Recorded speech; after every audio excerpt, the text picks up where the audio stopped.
Quaid Azam university اصل بھائی کہ بہت بڑی یونیورسٹی ہے. میں رقبے کے لحاظ سے بات نہیں کر رہا, میں معیار کے لحاظ سے بات کر رہا ہوں کہ وہاں کے فارغ التحصیل لوگ بہت زیادہ ہیں. وہاں کے فارغ التحصیل شاگرد قائد اعظم یونیورسٹی کے بارے میں کیا کہتا ہے؟ قائد اعظم یونیورسٹی کا دنیا کے اندر بہت بڑا نام ہے. آپ کی جو مین 500 یونیورسٹیز ہیں ان کے اندر قائد اعظم یونیورسٹی کا نام آتا ہے. بہت سے بچوں کی خواہش ہوتی ہے کہ ہم لوگ قائد اعظم یونیورسٹی کے اندر ایڈمیشن ہمیں ملے. تو سر قائد اعظم یونیورسٹی کے اندر بہت سے ایسے ہمارے سیلیبریٹیز ہیں, بہت سے ایسے بڑے نام ہیں جس کے اندر ابرار الحق ہے, پرویز ہوڈ بوائے ہیں, آپ کے حمزہ علی عباسی ہیں اور شیری مزاری ہیں. سر یہ ادھر سے پڑھے ہوئے ہیں. قائد اعظم یونیورسٹی کے اندر جو ایجوکیشن ہے وہ بہت زیادہ, یہ تو لوگوں نے بدنام کیا ہوا ہے سر. میں خود اس چیز کا گواہ ہوں کہ قائد اعظم یونیورسٹی کے اندر مانا کہ کونسل کلچر ہے لیکن ایجوکیشن جو ہے وہ بہت زیادہ معیاری ہے, اچھی ہے. آپ اس کی اگزامپل یہ لے لیں کہ میں اگر ابھی پچھلے سال کے ریزلٹس اگر آپ کو بتاؤں, یہ سی ایس ایس جو ہوا ہے یا پچھلے کئی سالوں سے قائد اعظم یونیورسٹی کے جو سی ایس ایس آفیسرز ہیں ان کی تعداد بہت زیادہ ہوتی ہے as compare to other universities. اس کی وجہ کیا ہے کہ یہاں کا جو پولیٹیکل سائنس ہے, یہاں کا جو لاء کا ڈپارٹمنٹ ہے, آئی آر کا ڈپارٹمنٹ ہے, یہ بہت زیادہ اس چیز کے اوپر فوکس کرتے ہیں کہ ان کے جو بچے ہیں, میرے ابھی کئی ایسے سندھی دوست بھی ہیں جو ماشاءاللہ ابھی یہاں سے انہوں نے قائد اعظم یونیورسٹی سے ایجوکیشن حاصل کی ہے اور وہاں پہ سندھ کے اندر as C S S officer وہاں پہ وہ اپنی خدمات جو ہیں وہ سر انجام دے رہے ہیں. بہترین. حسن بھائی آئی ٹی آپ سافٹ ویئر انجینئر ہیں, تو میں کوشش کروں گا کہ اسی حوالے سے آپ سے بات کروں تو آپ سے زیادہ ایک اچھے طریقے سے جواب اس کا حاصل کر سکوں گا کہ ایک آئی ٹی نے دنیا بدل کے رکھ دی ہے. پہلے خط لکھا جاتا تھا اور پھر خط سے اسکائپ تک کا سفر, سبزی ریڑھی پہ بکتی تھی, سبزی ریڑھی سے لے کر سبزی منڈی ایپ پر آ جانا, یہاں تک کا سفر یہ دنیا کو حیران کرنے والا سفر ہے اور عام بندہ اس کو دیکھ کر جو ہے نا بہت حیران ہوتا ہے. اس کے بارے میں آپ کیا کہتے ہیں؟ سر آپ کسی بھی انسان سے اگر پوچھیں کہ آئی ٹی کا کیا اسکوپ ہے تو وہ تو یہی بولے گا کہ سر آئی ٹی کا بہت زیادہ آگے سارا دور ہی آئی ٹی کا ہے. آپ پہلے خط لکھتے ہوتے تھے, آج کل آپ میسیجز پہ چیٹ کر رہے ہوتے ہیں, آپ واٹس ایپ پہ چیٹ کر رہے ہوتے ہیں. آپ کا جو کمیونیکیشن گیپ ہے وہ بہت زیادہ کم ہو گیا. لوگ مہینہ مہینہ اپنے جو خطوں کا, اپنی چٹھیوں کا ویٹ کر رہے ہوتے تھے, اس گیپ کو آئی ٹی کے شعبے نے بہت زیادہ وہ گیپ کو فل کر دیا, اس گیپ کو کم کر دیا. دوسری چیز یہ ہے کہ ہر شعبے کے اندر آپ کو آئی ٹی کی, ڈیجیٹل مارکیٹنگ کی, یہ آگے ان کی سب فیلڈز ہیں آئی ٹی کی, اس چیز کی آپ کو ضرورت ہوتی ہے ڈیجیٹل کی. اب کوئی بھی کاروبار ہے, چاہے وہ اسکول ہے, چاہے وہ ایک سبزی منڈی ہے یا کچھ بھی, آپ ایکس وائی زی کوئی بھی بزنس ہے, اس کو سر ڈیجیٹل کی ضرورت ہے. ہم تو سر بہت پیچھے رہ گئے. آپ ہمارا دیکھیں انڈیا کی مثال اگر ہم لے لیں, ہم تو ان کو اپنا دشمن ملک ہی سمجھتے ہیں جو آج تک ہمیں فیڈ کروایا گیا, لیکن جو ان کی اچھی چیزیں اس کو بھی ہمیں اپریشیٹ کرنا چاہیے. بالکل. آئی ٹی کے اندر ہم لوگ, آپ مثال لے لیں کہ ہم لوگ کچھوے ہیں اور انڈیا جو ہے وہ آپ کا خرگوش ہے, وہ بہت زیادہ آگے نکل چکا ہے. اچھی مثال. آئی ٹی کے ان کے ادھر آپ دیکھیں 16 سال کے بچوں نے اپنے اسٹارٹ اپ اسٹارٹ کیے ہوئے ہیں, اور پاکستان کے اندر تو اس چیز کا کلچر ابھی آنے لگا ہے کووڈ کے بعد سے. تو ہر بزنس کو آئی ٹی کی ضرورت ہے, ہر چاہے وہ کچھ بھی ہو جائے, ایکس وائی زی. میں تو یہی کہوں گا کہ آگے آنے والا دور ہی آئی ٹی کا. میری تو یہی کوشش ہوتی ہے کہ میں اپنے جتنے بھی میرے کزنز ہیں, جتنے بھی, ان کو بھی میں یہی پریفر کرتا ہوں. ابھی میرے جو 2 چھوٹے بھائی ہیں وہ بھی سافٹ انجینئر بن رہے ہیں ماشاءاللہ. تو میری تو یہی کوشش ہوتی ہے کہ آپ کا آنے والا ہر بچہ آئی ٹی کے اندر جائے. آپ کو یہ اس رجحان سے نکلنا پڑے گا کہ میرا بچہ ڈاکٹر بنے, میرا بچہ انجینئر بنے. آئی ٹی کی فیلڈ سر بہت بڑی ہے. آئی ٹی کے اندر آپ ویب ڈیولپر بن سکتے ہیں, آپ گرافک ڈیزائنر بن سکتے ہیں, آپ ڈیجیٹل مارکیٹر بن سکتے ہیں, آپ ویڈیو ایڈیٹر بن سکتے ہیں. سر ان کو پاکستان کے اندر تو اتنا پے نہیں کیا جاتا. اگر آپ باہر چلے جائیں تو یہاں پہ ایک بڑا بزنس مین جو ہے اس کی اتنی ارننگ نہیں ہوگی جتنی آپ اگر باہر چلے جائیں تو آپ کی سیلری ہوتی ہے. تو میرا تو یہی کہنا ہے کہ آپ ایک تو آئی ٹی کے اندر آپ کی ارننگ بھی بہت زیادہ ہے اور آئی ٹی آپ کے لیے ضروری ہوگی. اچھا حسن بھائی, ایک آئی ٹی انجینئر, ایک سافٹ ویئر انجینئر, ایک کسان کی زندگی کیسے بدل سکتا ہے؟ سر آئی ٹی کا بہت بڑا رول ہے. آپ پاکستان کے اندر ابھی اس چیز کا رجحان نہیں آیا, آہستہ آہستہ آ رہا ہے. آپ انڈیا کو دیکھیں, آپ جو ایگریکلچر ٹائکون ہے آسٹریلیا اس کو دیکھیں, آپ یو ایس اے کو دیکھیں, ان کے اندر سر آئی ٹی انجینئرس کا بہت بڑا رول ہے, جو ایگریکلچر کے اندر ہے یا کسانوں کے حوالے سے بہت بڑا رول ہے.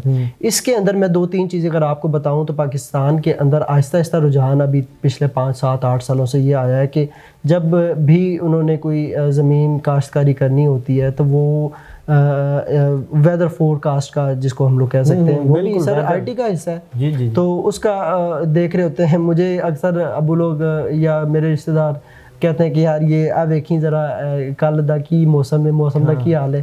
انہوں نے بالکل اس حساب سے وہ انہوں نے دیکھنا ہوتا ہے کہ سیڈ پلگنگ کرنی ہے یا جس کو ہم لوگ گوڈی کہہ سکتے ہیں پنجابی زبان کے اندر, تو وہ آئی ٹی کا سہارا لے رہے ہیں. دوسرا پوائنٹ یہ ہے کہ ابھی یہ ٹیکنالوجی پاکستان کے اندر تو نہیں آئی کہ آپ لوگ جو سیڈ پلگنگ ہوتی ہے, آپ لوگ جو بیج بوئے جاتے ہیں زمینوں کے اندر, لوگ سر بہت آگے جا چکے ہیں. وہ ٹیکنالوجی کا سہارا لے کے اس طرح کی ڈرونز انہوں نے بنائے ہوئے ہیں کہ وہ کیسے کہتے ہیں لوگوں کی مین پاور جو ہے, آپ مزدور جس کو ہم لوگ کہہ سکتے ہیں, وہ بہت زیادہ انہوں نے کم کر دیا. انہوں نے اس طرح کی ٹیکنالوجیز, اس طرح کے ڈرونز بنائے ہوئے ہیں کہ وہ ڈرون جو ہے وہ آپ کا ٹائم بھی بچاتا ہے, آپ کی مین پاور بھی بچاتا ہے, آپ کے پیسے بھی بچاتا ہے. تو یہ ابھی میں نے پچھلے دنوں یہ ایک نیوز سنی ہے کہ اسلام آباد کی یا پنڈی سائڈ کی کوئی ایک خاتون ہے جنہوں نے یہ اس طرح کا ایک ڈرون بنایا ہے. تو اس چیز کو ہمیں اپریشیٹ کرنا چاہیے کہ اس طرح کے ٹیکنالوجی پاکستان کے اندر آنا چاہیے.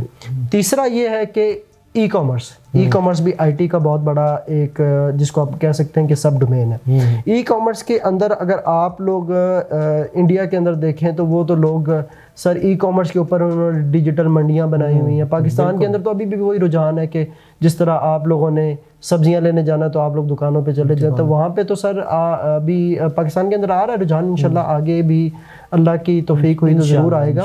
تو وہاں پہ تو سر ڈیجیٹل منڈیاں بنی ہوئی ہیں. لوگ کیا کرتے ہیں کہ بھئی آرڈر دیتے ہیں, اگلے 10-15 منٹ کے اندر ان کے گھر پہ ان کی سبزیاں, ان کی جو بھی فروٹ, اور اس سے پھر جو کسان جو کچھ جس کی کاشت کرتا ہے, جو اگاتا ہے, وہ بھی مطلب ہے کہ اس طرح سے بالکل سر ای کامرس کے اوپر اس طرح کے اب پلیٹ فارمز بن گئے ہیں کہ وہ جو آپ کا مڈل مین ہے نا, آپ کا مڈل مین کے آج کل پاکستان کے اندر مڈل مین کیا ہے, آپ کی منڈی.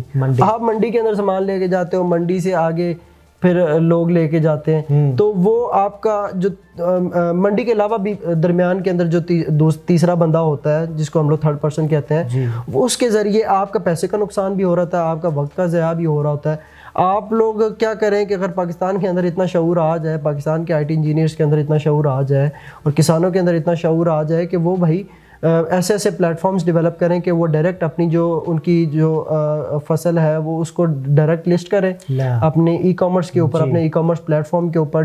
جو بائر ہے آپ کا, جنہوں نے بلک کے اندر سامان اٹھانا ہے یا جنہوں نے ہول سیل پہ اٹھانا ہے یا جنہوں نے سنگل جس کو آپ کہہ سکتے ہیں وہ اٹھانا ہے, تو وہ ڈائریکٹلی آپ کا ادھر سے ڈیجیٹل پلیٹ فارمز کا سہارا لے کے سر آپ دنیا کے اندر چل رہے ہیں. کسان کو در بدر ٹھوکریں کھانے کی ضرورت نہیں ہے. حسن بھائی, اگر آپ کو موقع ملے تو آپ اپنی فیلڈ کی توسط سے ایک کسان کی یا ایک کسان کی بچے کی کیسے تقدیر بدل سکتے ہیں؟ یہ آپ نے سوال ایک کسان کے بچے سے ہی کیا ہے. میرے والد محترم اور میرے جو آباء و اجداد ہیں ان کا بھی تعلق اسی فیلڈ سے ہے.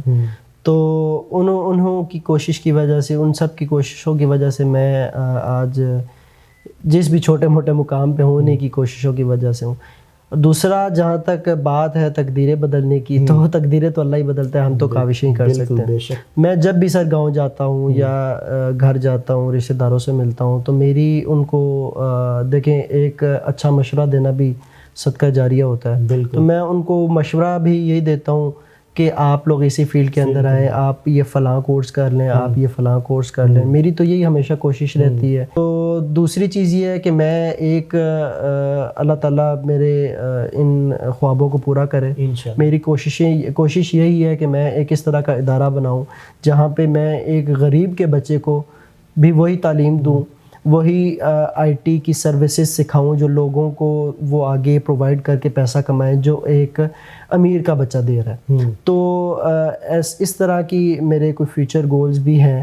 تو اللہ تعالیٰ ہمیں ہمت دے. اور اس کے علاوہ حسن بھائی آپ نے جو ہے ظاہر سی بات ہے آپ کی کسان فیملی سے آپ تعلق رکھتے ہیں، تو کبھی زمین میں بھی اترے ہیں؟ بالکل ابھی اس کی آپ کو کیا اگزامپل دوں. اب جس طرح پچھلے 2-3 سال پہلے میں عید کا دن تھا، مجھے تو بہت زیادہ لگاؤ ہے سر زمینوں سے.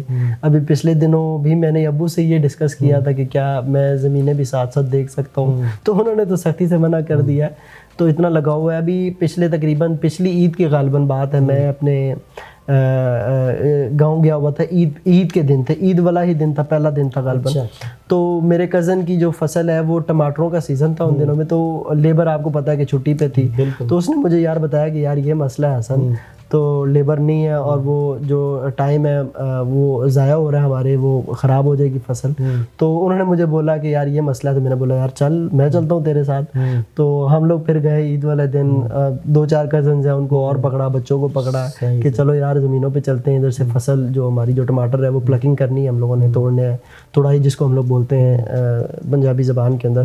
تو وہ مجھے تو سر یہی لگا ہوا ہے زمینوں کے اندر جاننے کا. میں تو جب گاؤں جاتا ہوں تو میری کوشش یہی ہوتی ہے کہ میں زمینوں کا بھی چکر لگاؤں. جتنے بھی میرے ماموں لوگ ہیں یا ابو لوگ ہیں جو بھی وہ فصلیں اگاتے ہیں، میری کوشش یہی ہوتی ہے کہ میں وہاں پہ جاؤں اور زمینوں کو دیکھوں.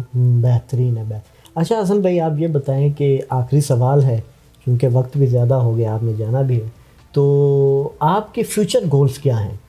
فیوچر گولز کے اندر ابھی میں نے پہلے جس طرح ڈسکس کیا ہے کہ ابھی میں خود اسٹرگلنگ فیز کے اندر ہوں. مطلب میں کوئی اس مقام تک نہیں پہنچا کہ لوگ مجھے کہیں کہ یار یہ حسن کسی مقام تک پہنچ گیا ہے. تو فیوچر گولز کے اندر میرا وہ جیسے میں نے آپ کو پہلے بتایا کہ میرا ایک ادارہ بنانا ہے. تو اس کے لیے ابھی میں تگ و دو کر رہا ہوں. پچھلے 2-3 سالوں سے محنت بھی کر رہے ہیں، ڈفرینٹ کورسز کر رہا ہوں. فیس بک کورسز ہیں اور بھی بہت سارے ہیں، آن لائن بھی ہیں. ہارورڈ یونیورسٹی کا کورس ہے ایک، وہ بھی کر رہا ہوں ساتھ ساتھ.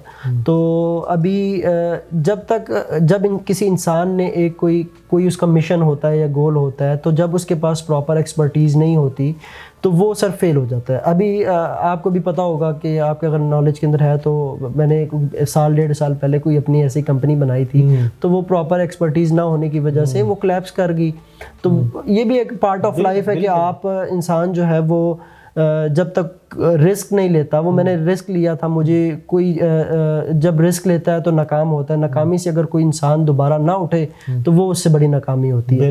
تو اس چیز کے اندر جو فلاز تھے ان کو میں نے دیکھا. جس چیز کے اندر میں لیک کر رہا تھا اس کو میں نے اوور کم کرنے کے لیے میں نے دوبارہ تگ و دو اسٹارٹ کی. میں نے میرے کلائنٹس ابھی بھی ہیں جن کے ساتھ چل رہا ہوں، لیکن ابھی میرا یہی ہے کہ میں ان کلائنٹس کو ایک دفعہ پس پشت ڈالوں اور ان کو ایک دفعہ کوئٹ کروں، کیونکہ یہ ایک بڑا رسک ہے. میری جو کیسے کہتے ہیں، آپ کہہ سکتے ہیں کہ آپ کی چلتی ہوئی لائف ہے، بالکل آپ نے جو ہے نا یو ٹرن لے کے دوسری طرف تو نہیں، بالکل وہ ایک میری زندگی کا حصہ ہے، بہت حصہ میں سمجھتا ہوں جس طرف ابھی میں جا رہا ہوں. تو میں لاہور کچھ دنوں کے لیے، ابھی کچھ مہینوں کے لیے ٹریننگ ہے وہاں پہ، ابھی نیکسٹ منتھ جاؤں گا. تو اس کے اندر یہ ہے کہ میں ای کامرس کا بھی جو ہے پراپر وہ سیکھنا چاہ رہا ہوں. اس چیز کا مجھے نالج ہے، کام بھی کیا ہوا ہے، لیکن اس طرح کی ایکسپرٹیز نہیں ہے جو ایک پراپر کسی نے اگر ادارہ بنانا ہے تو اس کے پاس ہونی چاہیے. تو میری کوشش یہی ہے کہ جب بھی میں کوئی کسی مقام پہ آگے جاؤں تو میں اپنی پوری تیاری کے ساتھ جاؤں. اور جو بھی پیچھے میں نے رسک لیے ہیں، تو رسک تو دیکھیں علی بھائی ایک انسان کی زندگی کا بہت بڑا حصہ ہوتا ہے. جو بندہ رسک نہیں لیتا میری نظر میں یا دنیا کی نظر میں وہ سر فیلئر کنسیڈر ہوتا ہے. تو رسک آپ کو لینا چاہیے اپنی زندگی کے اندر. تو وہی اسی تگدوں میں لگے ہوئے رسک لے رہے ہیں. اللہ تعالیٰ سے دعا ہے کہ وہ ہمیں اچھے مقام پہ کسی پہ پہنچائے تاکہ ہم لوگ کسانوں کے بچوں کی، اپنے بچوں کی، آنے والی نسلوں کی، پاکستان کی تقدیریں بدل سکے. سو حسن بھائی نے بہت اچھی بات کی رسک کے حوالے سے کہ رسک انسان کو کبھی نہ کبھی جو ہے وہ کچھ سکھاتا بھی ہے. رسک سے ضروری نہیں ہے کہ آپ جو ہے نا وہ جو منزل ہے، جس منزل کی طرف آپ تک و دو کر رہے ہیں وہ منزل آپ کو حاصل ہو جائے. کبھی کبھار اس سے ناکامی بھی آپ کو ملتی ہے، لیکن وہ رسک جو ہے زندگی میں آپ کو سکھاتا ضرور ہے. اب اس سیکھنے سے جو ہے آپ آگے کیا کرتے ہیں، اس رسک کی ناکامی سے آپ سیکھتے ہیں یا نہیں سیکھتے، وہ آپ پر ہے. سو حسن سے بات کر کے ان کا ایک باڈی لینگویج سے لگا کہ وہ کچھ کرنا چاہتے ہیں. وہ کسانوں کے بچوں کے لیے کچھ کرنا چاہتے ہیں, وہ پاکستان کے لیے کچھ کرنا چاہتے ہیں. اور اسی طرح کی اگر سب سافٹ ویئر انجینئرس کی سوچ ہوگی تو انشاءاللہ میرے پاکستان کی تقدیر بھی بدلے گی, اور اس میں رہنے والے کسانوں کی سوچ بھی بدلے گی, اور ان کو کامیابی جو ہے وہ ملے گی. سو ہم اجازت لیتے ہیں حسن سے. پھر جب یہ لاہور کی بات کر رہے ہیں اور لاہور میں وہ جو جس رزق کی بات کر رہے ہیں اس رزق سے ان کو کیا حاصل ہوتا ہے, سو لاہور جا کر ان سے پھر ایک دفعہ ملاقات ضرور کریں گے. حسن بھائی بہت شکریہ. اللہ حافظ.